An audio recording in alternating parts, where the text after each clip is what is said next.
Ladies and gentlemen, I am delighted to begin the new year with distinguished scientists from home and abroad in the holy city of Tirupati. I am happy to inaugurate this 104th session of the Indian Science Congress in the panoramic campus of this Venkateshwara University. And I appreciate the Indian Science Congress Association for choosing an appropriate theme, science and technology for national development for this year's session. Distinguished delegates, the nation will always be grateful to the scientists who have worked tirelessly to empower our society by their vision, labor, and leadership. In November 2016, the country lost one such eminent scientist and institutional builder, Dr. M.G.K. Menon. I join you in paying tribute to him. Distinguished delegates, the speed and scale of changes we encounter today are unprecedented. How are we going to respond to these changes and challenges that we do not even know could arise? It is a deep-rooted curiosity,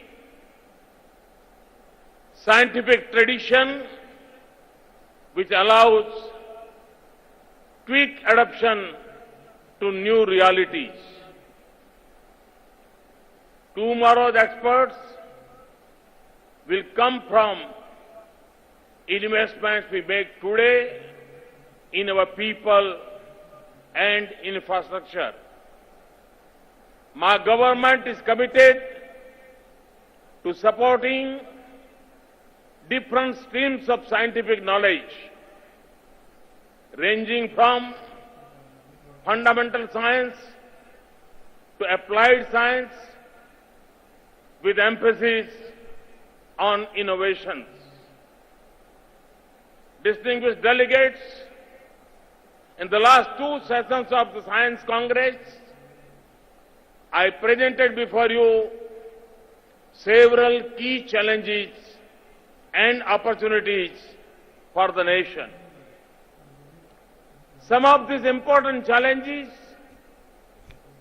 are in the key sector of clean water and energy, food, environment, climate security, and healthcare.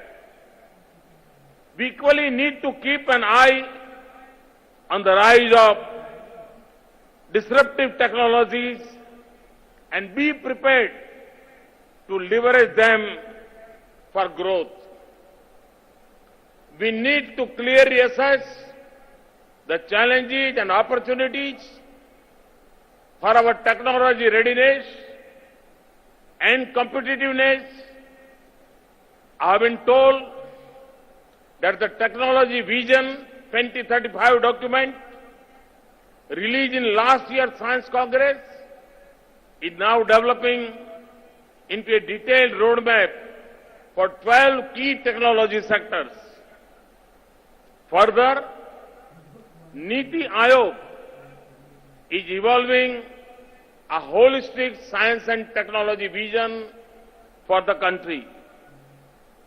One important area that needs to be addressed is the rapid global rise of cyber physical systems.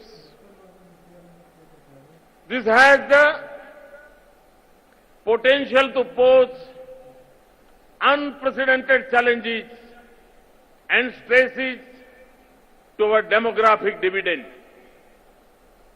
But we can trust into a huge opportunity by research, training, and skilling in robotics, artificial intelligence, digital manufacturing, big data analysis, deep learning, quantum communication, and Internet of Things. There is a need to develop and exploit these technologies in services and in manufacturing sectors, in agriculture, water, energy, traffic management, health and environment, infrastructure and geo-information systems, security, financial systems, and in combating crime. We need to develop an inter-ministerial national mission in the cyber physical systems to secure our future by creation of basic R&D infrastructure, manpower, and skills. Distinguished ladies and gentlemen, the oceans that surround the Indian peninsula have over 1,300 of our islands. They also give us a 7,500 kilometer coastline and 2.4 million square kilometers of exclusive economic zone. They contain enormous opportunities in energy, food, medicine, and a host of other natural resources. The ocean economy could be a significant dimension of our sustainable future. I am told that the Ministry of Earth Sciences is working to launch a deep ocean mission to explore, understand, and harness these resources in a responsible way. This could be a transformative step for the prosperity and security of the nation. Distinguished delegates, our base science and technology institutions should further strengthen their basic research in line with leading global standards. Translating this basic knowledge into innovations, startups, and industry will help us achieve inclusive and sustainable growth. Scopus database indicates that India now ranks 6th in the world with respect to scientific publications, growing at a rate of about 14% as against the world average growth rate of about 4%. I'm sure that our scientists will further meet the challenges of enhanced quality of basic research, its technology translation, and its connect with society. By 2030, India will be among the top 3 countries in science and technology and will be among the most attractive destinations for the best talent in the world. The wheels we set in motion today will achieve this goal. Distinguished delegates, science must meet the rising aspirations of our people. India fully appreciates the strong role science and technology plays in meeting the societal needs. We must address the problems of urban-rural divide and work for inclusive development economic growth, and employment generation. To enable this, there is a need for a new overarching structure that will coordinate with all the relevant stakeholders. Our ability to mount and execute large national missions requires effective partnership that integrate with a large stakeholders base. The effectiveness of these missions can be ensured only by getting out of our deep-rooted silos and adopting a collaborative approach which is essential to address our multifarious development challenges rapidly and effectively. Our ministries, our scientists, R&D institutions, industries, startups, universities, and IITs all should work together seamlessly. In particular, our infrastructure and socio-economic ministries must make appropriate use of science and technology. Our institution could consider inviting outstanding scientists from abroad, including NRIs, for long-term research associations. We should involve foreign and NRI PhD students in postdoctoral research in our projects.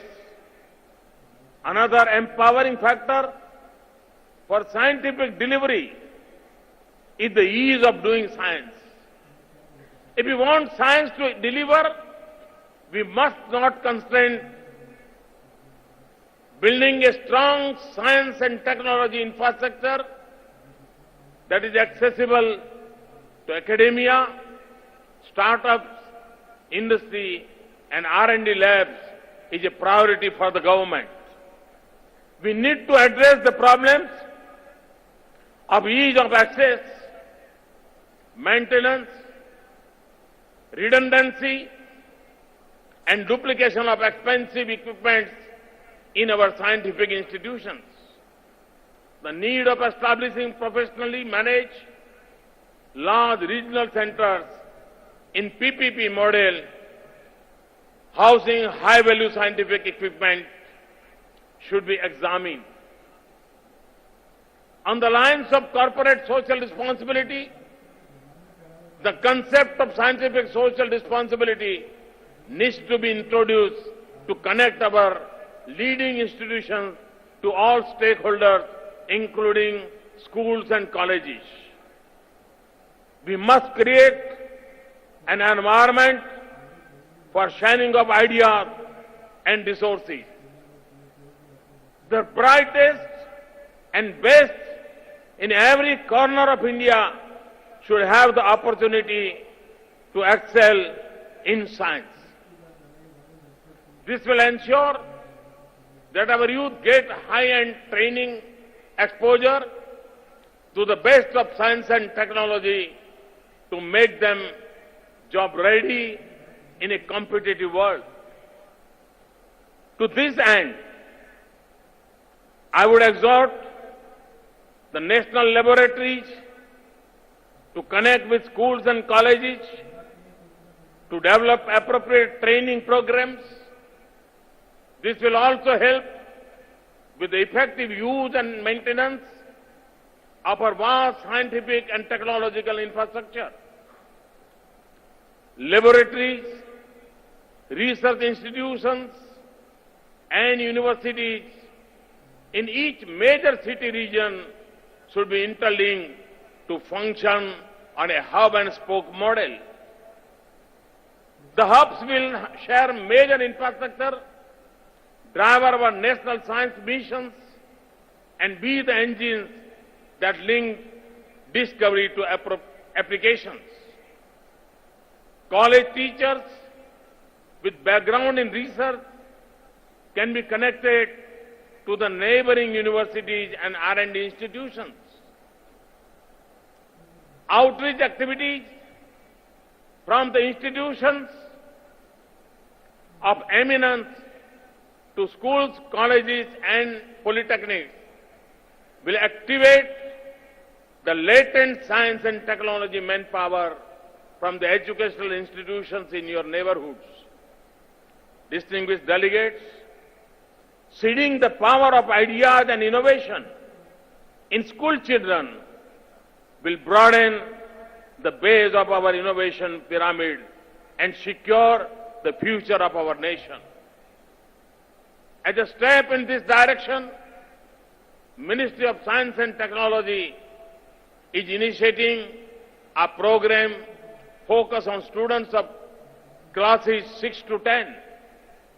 The program will scout, mentor, reward, and showcase 10 lakh top innovative ideas focused on local needs from 5 lakh schools. We must provide equal opportunities to the girl child to enroll and excel in the underrepresented disciplines of science and engineering and ensure continued participation of trained women scientists in nation building. Distinguished delegates, for a large and diverse country like India, technology needs to span a wide range from advanced space, nuclear, and defense technologies to rural development needs in providing clean water, sanitation, renewable energy, community health, etc.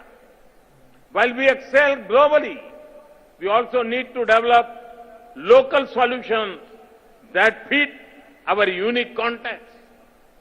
There is a need to develop appropriate micro-industry models for the rural areas that use local resources and skills to meet the local needs and generate local enterprise and employment. For example, we should develop a host of technologies based on efficient co-generation for clusters of villages and semi-urban areas. This technology should aim to convert agri and bio-waste to satisfy multiple needs of electricity, clean water, crop processing, and cold storages. Distinguished delegates, the role of science in planning, decision-making, and governance has never been more important. We need to develop and deploy geo-information systems to meet the development goals of our citizens, gram panchayats, districts, and states. A coordinated effort by the Survey of India, ISRO, and the Ministry of Electronics and Information Technology can be a transformative. For sustainable development, we must take strong measures to focus on waste to wealth management in the critical areas of electronic waste, biomedical and plastic waste, and solid waste and wastewater solutions. We are scaling up R&D on clean carbon technologies, technologies for enhancement of energy efficiency, and increase and efficient use of renewable energy. Focus on environment and climate remains our priority to ensure sustainable development. Our strong scientific community can also effectively address our unique challenges. For example, can we find farmer-centric solutions to the problem of crop burning? Can we redesign our big kilns for reduced emissions and greater energy efficiency? Science and technology is a key factor in the Startup India program launched in January 2016. Two other strong initiatives are Atal Innovation Mission and Nidhi, the National Initiative for Development and Harnessing Innovations. This program focusing building an innovation-driven enterprise ecosystem. Further, public-private partnerships with CII, FICCI, and high-technology private companies are being pursued to strengthen the innovation ecosystem. Distinguished delegates, our scientists have contributed strongly to the strategic vision of the nation. The Indian space program has put India among the top space-faring nations. We have achieved a high degree of self-sufficiency in space technology, including launch vehicle development, payload, and satellite building applications for development and the building of core competence and capacity. The Defense Research and Development Organization has played the role of a force multiplier for the armed forces with its systematic and technologies. We are leveraging strategic international partnership and collaborations based on the principles of mutuality, parity, and reciprocity to make Indian science globally competitive. We are also placing special emphasis on building strong relationships with our neighboring countries and multilateral for such as BRICS. The best of global science is helping us unravel creations, mysteries, and develop cutting-edge technologies. Last year, we activated the 3.6-meter optical telescope in Devasthal in Uttarakhand, made with Indo-Belgian collaboration. Recently, we approved the LEGO project with USA to construct a state-of-the-art detector system in India.